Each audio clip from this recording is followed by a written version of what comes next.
Good evening, good afternoon, and good morning.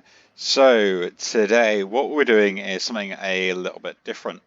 So as far as everything goes, what I'm going to be doing really is just doing some of the ranked gameplay, although we'll not be doing it in the wild, we'll be doing it in standard. So what my plan for this entire series is going to be is the fact that we're going to start off with using some of the core decks. I'm going to do sort of a semi-rotation through those, building up wins, and I'll try and hopefully record as many games as I can, try and not let it go by the wayside, and we'll kind of slowly adapt the decks to styles that we find out, combos that we want to end up using, and I might end up building some sort of like deck adapting guides and showing you how I kind of change these decks and come up with other ideas of decks that I kind of want to play or kind of come out, and we'll just see how far we can climb up the ladder through this season. I don't expect we'll get very far, just the fact that I technically don't have the time to sit there and put the investment into getting up to like ridiculously high ranks, because as much you might get sort of early game wins, things like that, you don't get very far. And also what this is going to do is become new game friendly to this game. So if you don't have any cards, you literally just got the basic bare bones set, this is what you're going to be using, and we're going to go through the decision making process of how you can improve the decks you have with the cards that you get, and sort of what your outcome will be without putting any extra money into the game as well. So as always, when starting this game, the first thing you should always do is pick Mage. They normally have quite a good standard deck to begin with, and we can kind of look at some of the cards in the deck to start with to get a bit of idea. So you do have things starting off here with the Babbling Book, which gives you random spells, some bits of board clears, secret draw, again more draw, some freeze, a couple of secrets to keep you going, Pyromancer, which again helps you draw cards, and you got your Fireball.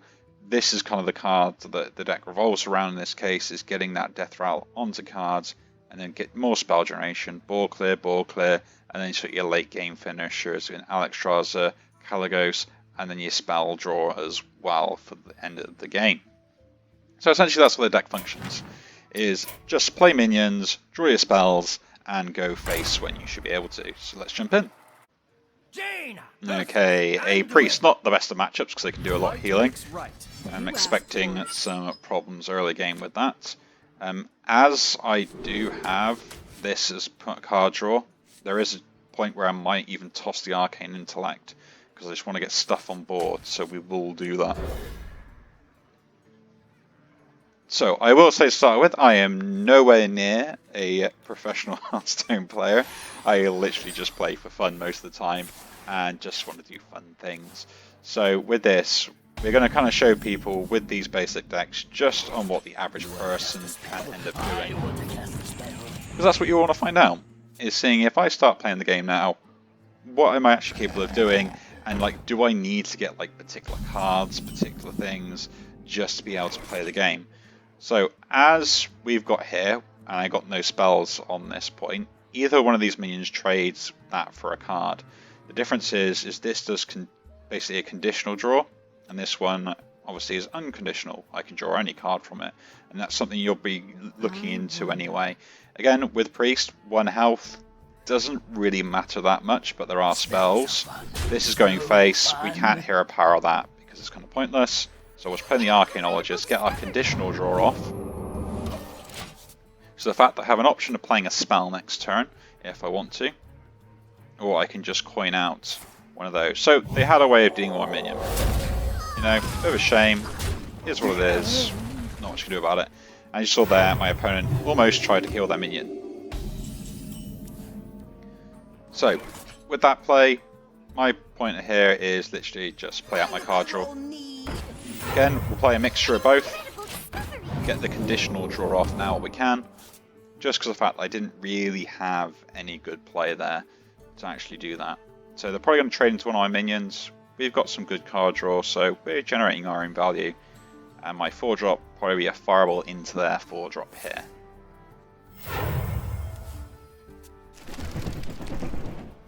Okay. So if they decide to make the trades here, that's absolutely fine. They've literally done nothing for the entire turn. Okay, so they choose to go face there. and they don't make the trade. So we can do a bit of punish of our own here. Do that, and force 2 to face. I had no real way of dealing with that Fairy Dragon otherwise. Like, I don't have any direct damage. A Shooting Star could be slightly better. If I did have that, I could have played a secret behind it. So we are against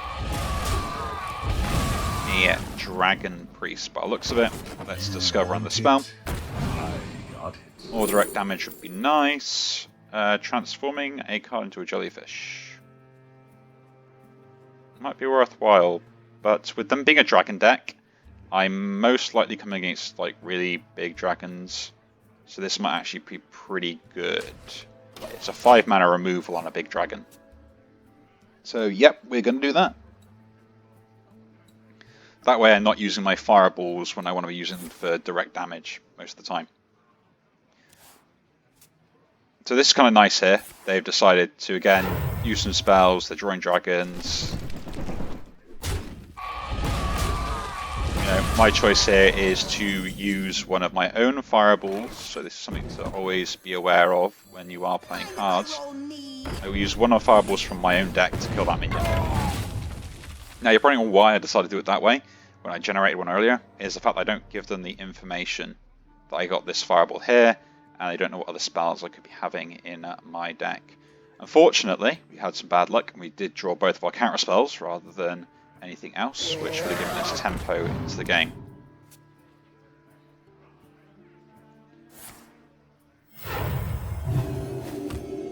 So, choices here.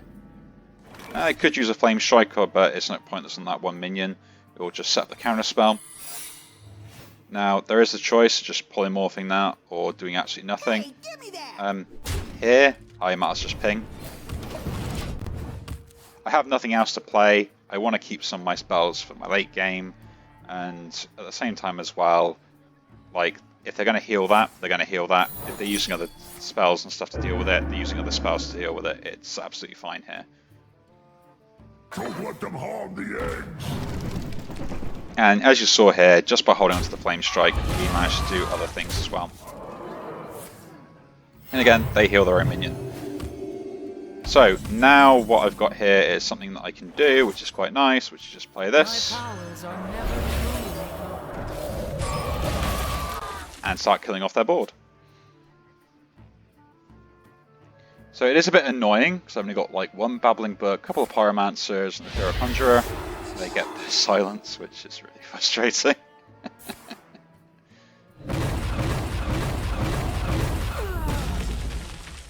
We have plotted long enough. Now we run. Okay, so they're going to choose a relic here, which is absolutely fine. What I'm probably going to be doing is just blizzarding the board, and then in most cases you think, well, which minion do you ping after that? It makes a difference to me. The blizzard is the main thing. It's just to stop doing anything else. Play another secret. I probably should have played the counter spell, but most likely, because they think I've drawn that off the top of my deck, they probably won't play the spell straight away. They'll play some other spell instead. So let's see what they do.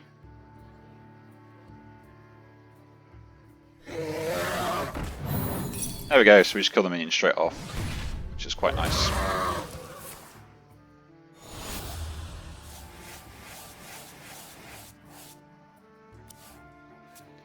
So now I could draw lots of cards, which could be a good idea.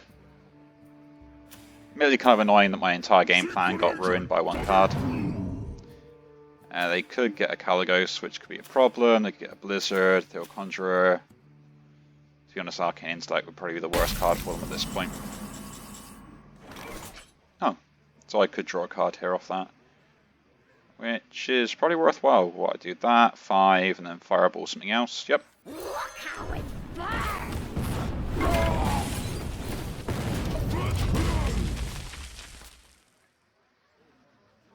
I mean, it's kind of annoying because of the fact that, like, this game is very board-centric, and I just have no way of beating a value deck like this, really. Like, my game plan is just kind of try and do as much as I can. Okay, so this is where they might go face, or they'll do other things.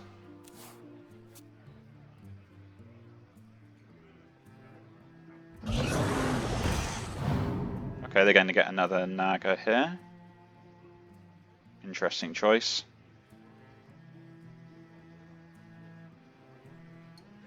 They make the trade, they don't heal it, so they got a 4-drop. Oh yeah, they got that as a 3-drop instead.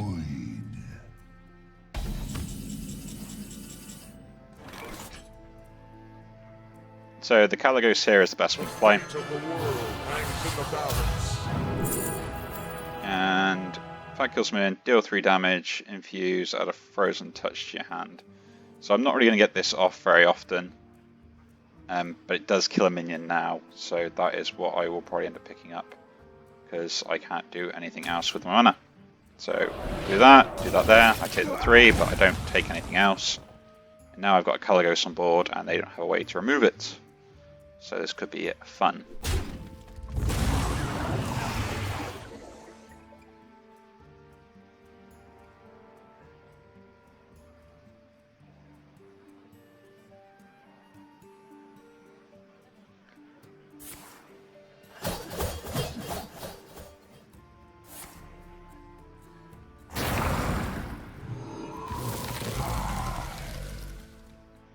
So you can see my opponent here is throwing a lot of resources into a card that they can't actually deal with. So this is kind of what I mean by where your opponent might overreact a little bit to a particular type of card that you end up playing or things like that. And this is kind of what you don't want to do. Because not only have they overreacted to it, they haven't played anything else, and I've still got quite a lot of cards that I can do. Now this game probably isn't going to go on for much longer as things go, so I should draw every spell that I possibly can do right now, and just see if I get any other better resources. Now the spells I'm going to be drawing with, how many cards have I got in my hand? 7, so I'm drawing 3, 1, 2, 3. Yeah, I don't want to draw any more than that, depending on what they are anyway.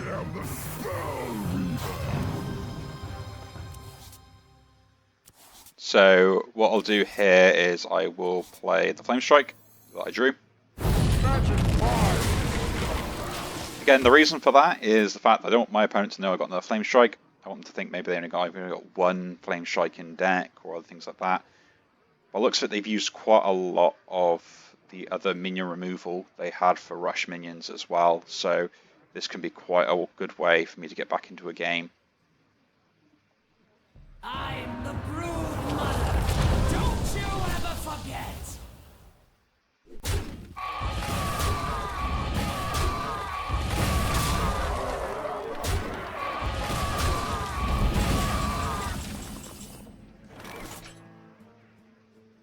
So this is immune, but I think you can still polymorph it, if I'm correct. No, you can't. Okay, that's fine. So I can't do that. I've got to ping first, which is kind of frustrating. Because I wanted to kind of do a different play. But that is fine. We'll draw a card.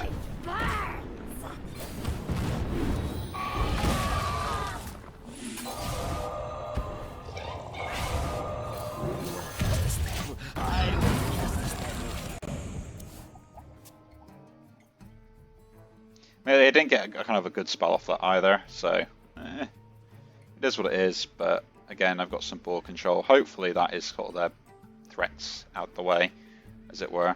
I'm not too sure. You think this is your time? It is mine. The end. You want to cast a spell? I want to cast a spell. Huh. Why does he get one? There. I don't quite get that. But you know, whatever. You know, a flame strike is a flame strike. And then we'll do water face. So that was actually in their deck as well, which again is always something to watch out for. Now we rise. Okay, this is not fair.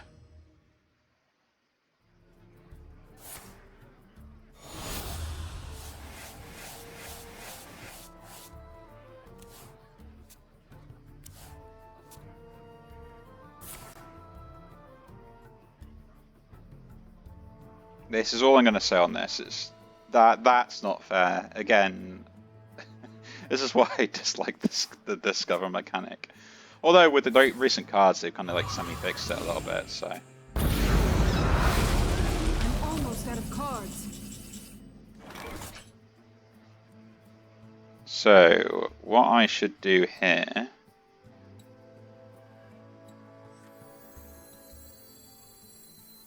Not much I can do. Going face doesn't really do much.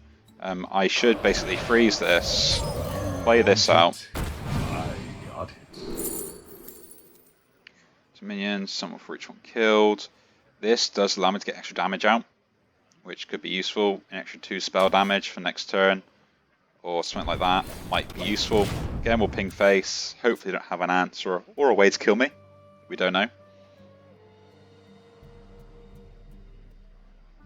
Secret agent coming through. My deck literally just had an explosive rune.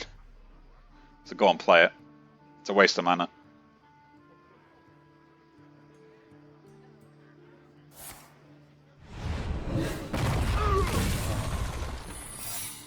Kind of annoying. I'm out of cards.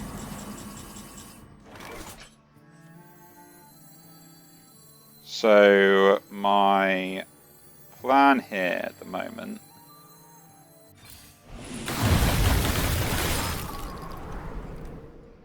is basically to try and whittle my opponent down. I don't have much else I can play. I need to play the explosive rune out. They know it's an explosive rune.